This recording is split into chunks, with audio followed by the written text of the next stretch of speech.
بسم اللہ الرحمن الرحیم۔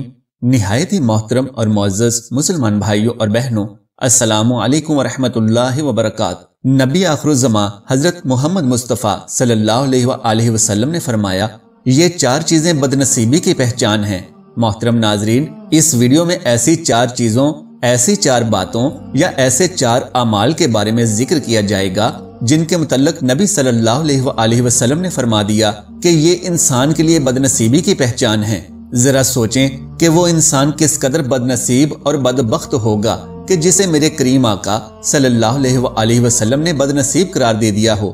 محترم ناظرین، میرے پیارے نبی صلی اللہ علیہ وآلہ وسلم نے فرمایا، نمبر 1، وہ شخص بدنصیب ہے جس کی آنکھیں خشک ہو چکی ہوں، یعنی جس کی آنکھوں سے خوف خدا کے سبب آنسو جاری نہ ہوتے ہوں۔ نمبر 2، جس کا دل سخت ہو چکا ہو، یعنی جو شخص اپنی موت کو بھول چکا ہو اور جس شخص کا دل کبھی نرم نہ پڑتا ہو، نہ آخرت کے خوف سے اور نہ ہی کسی دوسرے انسان کے لیے۔ اللہ عز و جل کا فرمان علی شان ہے، پھر اس کے بعد بھی تمہارے دل سخت ہو گئے، چنانچہ وہ سختی میں پتھروں جیسے ہو گئے ہیں یا ان سے بھی زیادہ سخت ہو چکے ہیں، اس لیے کہ بے شک پتھروں میں تو بعض ایسے بھی ہیں جن سے نہریں پھوٹ نکلتی ہیں، اور یقیناً ان میں سے بعض وہ پتھر بھی ہیں جو پھٹ جاتے ہیں تو ان سے پانی ابل پڑتا ہے، اور بے شک ان میں سے بعض ایسے بھی ہیں جو اللہ کے خوف سے گر پڑتے ہیں۔ افسوس، تمہارے دلوں میں اس قدر نرمی، خستگی اور شکستگی بھی نہیں رہی، اور اللہ تمہارے کاموں سے بے خبر نہیں۔ سورہ البقرہ۔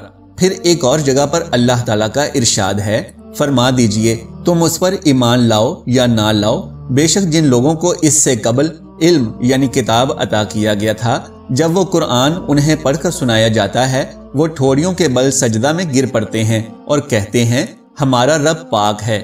بے شک ہمارے رب کا وعدہ پورا ہو کر ہی رہنا تھا، اور ٹھوڑیوں کے بل گریہ وزاری کرتے ہوئے گر جاتے ہیں، اور یہ قرآن ان کے خشوع و خضوع میں مزید اضافہ کرتا چلا جاتا ہے۔ سورہ بنی اسرائیل۔ محترم ناظرین، اللہ کے خوف سے رونے والی آنکھ کے متعلق نبی صلی اللہ علیہ وآلہ وسلم کے فرمودات بھی ملاحظہ فرما لیجئے۔ حضرت عبداللہ بن عباس رضی اللہ تعالی عنہما روایت کرتے ہیں کہ میں نے حضور نبی اکرم صلی اللہ علیہ وآلہ وسلم کو فرماتے ہوئے سنا، 2 آنکھوں کو آگ نہیں چھوئے گی، ایک وہ آنکھ جو اللہ تعالیٰ کے خوف سے روئی، اور دوسری وہ آنکھ جس نے اللہ تعالیٰ کی راہ میں پہرا دے کر رات گزاری۔ اس حدیث کو امام ترمذی نے روایت کیا ہے اور اسے حسن قرار دیا ہے۔ حضرت معاویہ بن حیدہ رضی اللہ تعالی عنہ کا بیان ہے کہ رسول اللہ صلی اللہ علیہ وآلہ وسلم نے فرمایا، 3 افراد کی آنکھیں دوزخ نہیں دیکھیں گی، ایک آنکھ وہ ہے جس نے اللہ کی راہ میں پہرا دیا، دوسری وہ آنکھ جو اللہ کی خشیت سے روئی، اور تیسری وہ جو اللہ تعالیٰ کی حرام کردہ چیزوں سے باز رہی۔ اس حدیث کو امام طبرانی نے قابل اعتماد سند کے ساتھ روایت کیا ہے۔ اسی طرح ایک اور روایت میں حضرت عبداللہ ابن مسعود رضی اللہ تعالی عنہ سے روایت ہے کہ حضور نبی اکرم صلی اللہ علیہ وآلہ وسلم نے ارشاد فرمایا، جس مسلمان کی آنکھ سے مکھی کے سر کے برابر خوف خداوندی کی وجہ سے آنسو بہ کر اس کے چہرے پر آ گریں گے تو اللہ تعالیٰ اس پر دوزخ کو حرام فرما دے گا۔ اسے امام ابن ماجہ اور طبرانی نے روایت کیا ہے۔ دلوں کی نرمی کے متعلق نبی کریم صلی اللہ علیہ وآلہ وسلم کی نہایت ہی اہم حدیث مبارکہ ہے۔ حضرت ابو ہریرہ رضی اللہ تعالی عنہ سے روایت ہے کہ نبی اکرم صلی اللہ علیہ وآلہ وسلم نے فرمایا، جنت میں ایسے لوگ داخل ہوں گے جن کے دل چڑیوں جیسے ہوں گے، یعنی چڑیوں کی طرح ان کے دل نرم ہوں گے، باروایت مسلم۔ پھر ایک اور حدیث شریف میں ہے، حضرت ایاز بن حمار مجاشعی رضی اللہ عنہ سے روایت ہے کہ رسول اللہ صلی اللہ علیہ وآلہ وسلم نے ایک روز اپنے خطبہ میں ارشاد فرمایا، جنت میں جانے والے 3 قسم کے لوگ ہیں، حاکم، انصاف کرنے والا، سچ بولنے والا اور نیک کاموں کی توفیق دیا گیا، وہ شخص جو ہر قرابت دار اور ہر مسلمان کے لیے مہربان اور نرم دل ہے، وہ شخص جو پاک دامن ہے اور عیالداری کے باوجود کسی سے سوال نہیں کرتا، باروایت مسلم۔ بس ثابت ہوا کہ اللہ کے خوف سے رونے والا اور اپنے مسلمان بھائیوں کے دکھ درد میں نرم دلی کا رویہ اختیار کرنے والا ہی جنت کا حقدار ہے، اور بدنصیبی ہے ایسے لوگوں کے لیے جن کی آنکھیں خشک ہو چکی ہیں اور جن کے دل سخت ہو چکے ہیں۔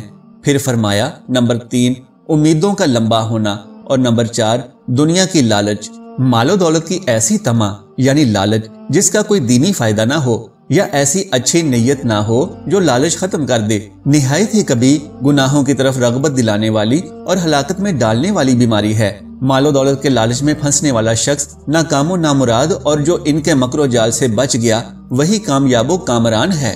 قرآن مجید میں اللہ کا ارشاد ہے، اور جو اپنے نفس کے لالچ سے بچایا گیا تو وہی کامیاب ہیں۔ سورہ الحشر۔ حضرت سیدنا عبداللہ بن عمرو رضی اللہ تعالی عنہ سے روایت ہے کہ سرکار مدینہ راحت قلب و سینہ صلی اللہ تعالی علیہ وآلہ وسلم نے ارشاد فرمایا، لالچ سے بچتے رہو کیونکہ تم سے پہلی قومیں لالچ کی وجہ سے ہلاک ہوئیں۔ لالچ نے انہیں بخل پر آمادہ کیا تو وہ بخل کرنے لگے، اور جب قطع رحمی کا خیال دلایا تو انہوں نے قطع رحمی کی، اور جب گناہ کا حکم دیا تو وہ گناہ میں پڑ گئے۔ باہوالا باطنی بیماریوں کی معلومات۔ جب کسی انسان کے دل میں دنیا داری اور مادہ پرستی کی بیماری پیدا ہو جائے، گویا اس کی آنکھوں پر لالچ کی پٹی بندھ جاتی ہے، اسے اپنے نفع و نقصان کی پہچان نہیں ہوتی، وہ رات دن مال و دولت جمع کرنے کی کوشش میں لگا رہتا ہے۔ مال کی لالچ اسے مالداروں کے آگے جھکنے اور ان کا غلام بننے اور حصول مال کے ناجائز ذرائع اختیار کرنے پر مجبور کر دیتی ہے، حتیٰ کہ حرص و لالچ کی خصلت بد لالچی آدمی کو بے حس، بے رحم اور ظالم و جفاکار بنا دیتی ہے۔ حصول مال کے لیے وہ اپنے پرائے کسی کا خیال نہیں کرتا۔ دینی اعتبار سے حرص کے نقصان کا اندازہ اس بات سے لگایا جا سکتا ہے کہ دو بھوکے بھیڑیے بکریوں کے ریوڑ میں اس قدر نقصان کا باعث نہیں بنتے کہ جس قدر لالچ انسان کے دین کے لیے نقصان کا باعث بنتا ہے۔ لہٰذا حرص دنیا و مال سے بچتے ہوئے قناعت اختیار کرنی چاہیے، کیونکہ دنیاوی مال تو ختم ہو جاتا ہے مگر قناعت جو کہ حقیقی دولت ہے کبھی ختم نہیں ہوتی۔ حدیث پاک کی روح سے کامیاب شخص وہ ہے جو اسلام لایا اور اللہ عز و جل نے اسے بقدر ضرورت رزق عطا فرما کر اس پر صبر و قناعت کرنے کی توفیق بخشی۔ خود ہمارے پیارے آقا مکی مدنی مصطفیٰ صلی اللہ تعالی علیہ وآلہ وسلم نے اپنے اہل بیت اطہار رضوان اللہ تعالی علیہم اجمعین کے لیے بقدر ضرورت رزق ہی کی دعا مانگی۔ ہمارے بزرگان دین رحمت اللہ تعالی علیہم اجمعین بھی غیر ضروری مال سے بچتے اور جو کچھ اللہ عز و جل کی طرف سے مل جاتا اسی پر صبر و شکر کرتے ہوئے زندگی گزارا کرتے تھے۔ البتہ وہ نفوس قدسیہ نیکیوں کے معاملے میں دنیاوی حریص سے بھی کہیں زیادہ حریص ہوا کرتے تھے، یعنی اللہ کے نیک لوگوں کے دل و دماغ میں دنیاوی مال و دولت سمیٹنے کی لالچ سے کہیں زیادہ آخرت کی ہمیشہ رہنے والی زندگی کے لیے مال و اسباب یعنی نیکیاں سمیٹنے کی لالچ تھی۔